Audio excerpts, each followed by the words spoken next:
Sir काय वाहतुकीची सध्याची सिच्युएशन आहे पुणे शहरातली? वाहतुकीचा वेग वाढला आहे का? एकंदरीतचं काय स्टॅटिस्टिक्स आणि अनालिसिस? पुण्यामध्ये आपण बघितलं असं टॉमटॉमच्या डेटाप्रमाणे जगातील 4थ्या क्रमांकाचं स्लो शहर असं त्यांनी त्या रिझल्टमध्ये दिलं होतं. Low cost traffic management technique म्हणजे इंडियन रोड काँग्रेसचे 2 मुख्य गाईडलाईन्स आहेत.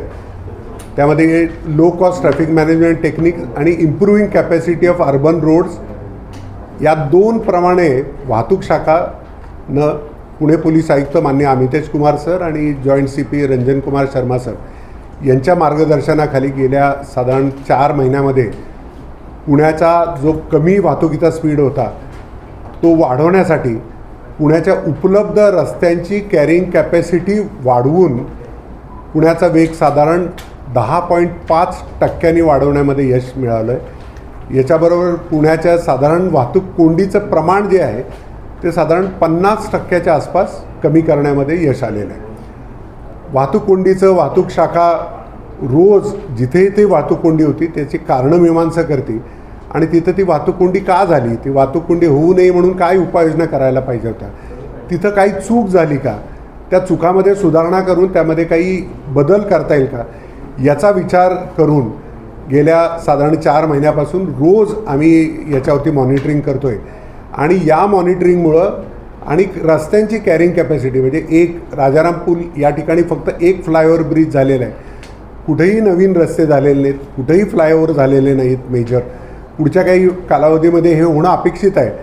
तरीसुद्धा पुणेकरांना एक रिलीफ मिळवण्यासाठी या टेक्निकचा वापर करून पुण्यामध्ये आपण 10%च्या आसपास वाहतुकीचा स्पीड वाढवलेला आहे.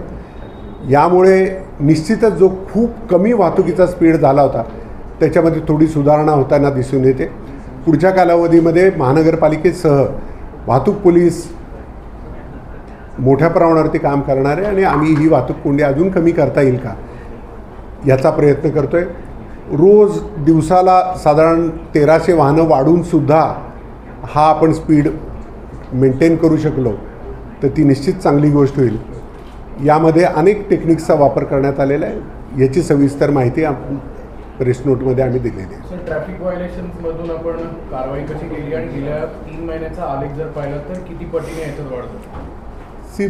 पोलीस आयुक्त साहेबांच्या मार्गदर्शनाप्रमाणे पुण्यात वाहतूक नियमभंगाचं मोठ्या प्रमाण होतं.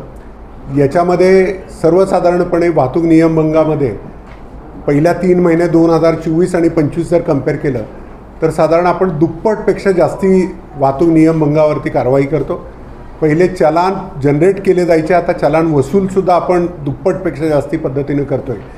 आणि आयुक्तांनी दिलेल्या 5 महत्त्वाच्या ड्राईव्ज ज्याच्यामध्ये ड्रंकन ड्राईव्ह, उलट्या दिशेने गाडी चालवणं, रॉंग साईड ड्रायव्हिंग ज्याला म्हणतो आपण, ट्रिपल सीट, रॅश ड्रायव्हिंग आणि सिग्नल जम्पिंग याच्यामध्ये आपण 5 पट वाढ केलेली आहे. म्हणजे मागच्या वर्षीच्या 3 महिन्यामध्ये आणि यावर्षीच्या 3 महिन्यामध्ये 5 पट वाढ केलेली. ही वाढ अशीच पुढे चालू राहील.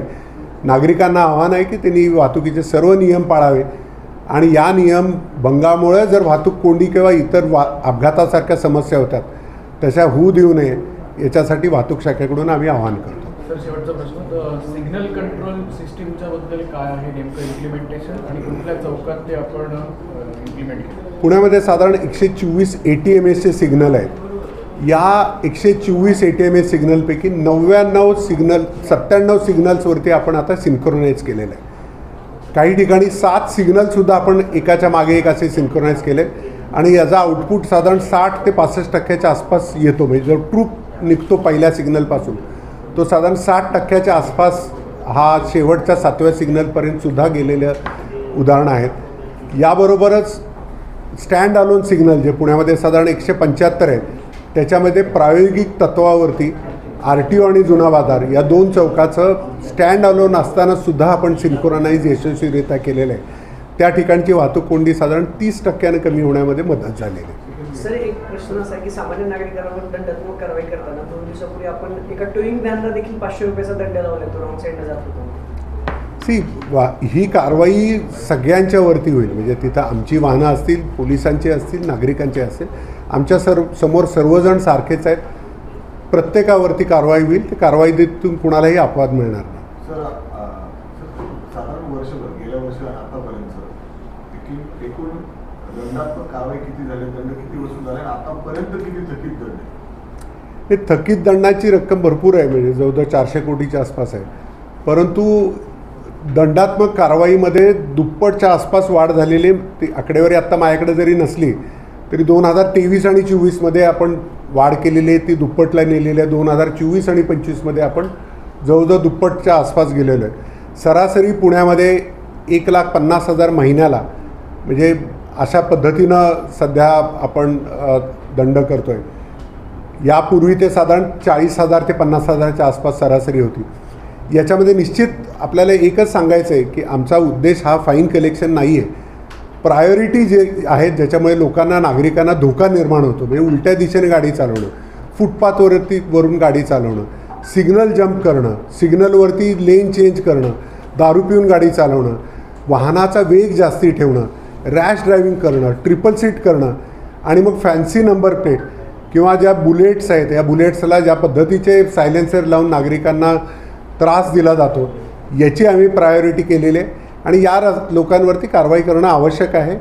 वाहतूक शाखेच्या पोलिसांना हे सुद्धा मार्गदर्शन करण्यात येते की जिथं चुकून एखादा नियमभंग झाला असेल तिथं नागरिकांना विनाकारण दंडाला सामोरं लावून देऊ नका. नागरिकांनी कबूल केलं की साहेब चुकून माझ्याकडून झालं असेल तर निश्चितच त्या ठिकाणी वाहतूक पोलीस कन्सिडरेट अशा पद्धतीची भूमिका घेतील. पण ज्या ठिकाणी हेतुपुरस्पर नियमभंग केला जातो तिथे मात्र वाहतूक पोलिसांना कारवाई करणं आवश्यक आहे.